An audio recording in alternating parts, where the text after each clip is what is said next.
வணக்கம். நெருப்பு தமிழன். இந்தியன் 2 இந்த திரைப்படத்தை பொறுத்த வரைக்கும் இந்த திரைப்படத்தினுடைய மிகப்பெரிய தோல்வி கதை. இந்த கதைகளில் ரெட் ஜெயண்டினுடைய வருகைக்கு பின்னர் திமுகவினுடைய இந்த ஆட்சியில் ஏதாவது சுட்டி காட்டிடுவாங்களோ அப்படின்னு இந்த கதைகளில் ஒரு சில மாற்றங்களை ஏற்படுத்த சொல்லியிருந்திருக்கலாம் அப்படிங்கிற ஒரு கேள்வி எழுது. இது உண்மையாக கூட இருக்கலாம்.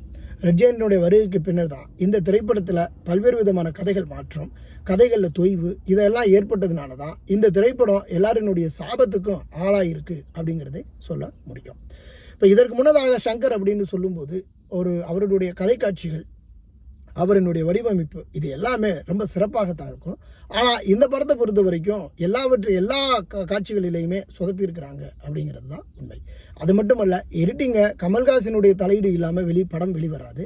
ஆனாலும் எடிட்டிங்கில் கமல்ஹாசனுடைய தலையீடும் இல்லாமல் இருப்பது ஒரு பெரிய கேள்விக்குறியை ஏற்படுத்துது அப்படிங்கிறது தான் உண்மை.